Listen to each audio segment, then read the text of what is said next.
Hello everyone, আসসালামু আলাইকুম। তো চলে আসলাম আবারও নতুন একটা ভিডিও নিয়ে। তো সবাই কেমন আছেন অবশ্যই বলবেন। আর কেমন হয়েছে দেখেন, আজকে আমি এক জায়গায় যাচ্ছিলাম বেড়ানোর উদ্দেশ্যে। সেই মাত্র ওয়ানারটা দেখি, দেখেন বৃষ্টিতে চারিদিকে হঠাৎ নেমে আসলো বৃষ্টি, যাকে বলে ওই ঘূর্ণিঝড়ের মতোই তামাম দুনিয়া অন্ধকার করে হঠাৎ নেমে আসতে বৃষ্টি। তো যাই হোক, এই দোকানের এখানে আসার জন্যই এখানে দাঁড়াইতে পারছি, নইলে তো আমি পুরাই ভিজে দিতাম। তো ফ্রেন্ডস, হঠাৎ বৃষ্টি, শুধুমাত্র বাড়ি থেকে বের হয়েছি আর বৃষ্টিটা এসে কি এইরকম অবস্থা দেখতে পাচ্ছেন, কীরকমভাবে ঘূর্ণিঝড়ের মতো সেই বৃষ্টি হচ্ছে। তো এই পিছনে কিন্তু 2-3 দিন কিন্তু অনেক রোদ ছিল, তো আলহামদুলিল্লাহ যাই হোক পুরা শান্তি। আজকে সকালেই অনেক গরম ছিল, গরমের কারণে তাপমাত্রা কথা হয়নি কি, কারেন্ট 2 ঘন্টা দিলে 2 ঘন্টা নেই, কারেন্টের ওই অবস্থা। আর গরম, প্রচণ্ড গরম সকালেও ছিল।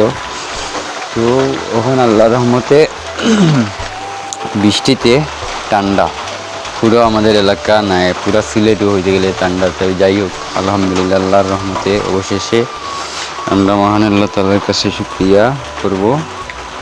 এই যে সিলেট 2-3 দিন আগে দেখলাম খুব বেশি তাপমাত্রা ছিল, কিন্তু এখন কিন্তু আবার ঠান্ডা। তো যাই হোক, সবাই দোয়া করবেন আর সবাই সবার জন্য দোয়া করবেন।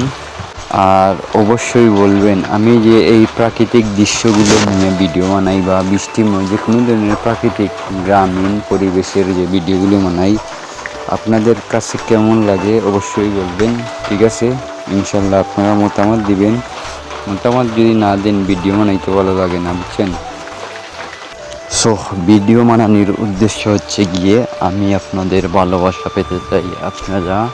আপনারা কেমন, আপনাদের সাপোর্ট পেতে চাই। আপনাদের যদি ভালো না লাগে আমি ওই রকম ইনশাল্লাহ ভিডিও বানাবো না। নেক্সট টাইমে আরও প্রাকৃতিক নিয়ে সুন্দর করে ভিডিও বানাবো।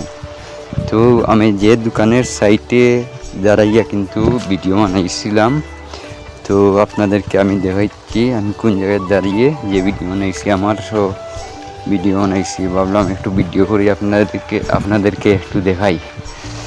তো আমিও ওই দেখেন ফিসের ক্যামেরা দিয়ে ওইদিকে কিন্তু ওই দোকান একটা সামনে। সো ওই দেখেন আমাকেও দেখতে পাচ্ছেন। আর আমি যে এখানে দোকানের এখানে দাঁড়িয়ে রয়েছি, হঠাৎ বৃষ্টি আসার জন্য এখানে দাঁড়িয়ে ছিলাম আর কি। আর দেখছেন, আর আপনারা অবশ্যই মতামত দিবেন, মতামত দিলে ইনশাল্লাহ ভিডিও আরও ভালো বানাবো। তো ক্যামেরাম্যানের জন্য ভিডিও ভালো বানাইতে পারি না। ধন্যবাদ আপনার সবাইকে, অসংখ্য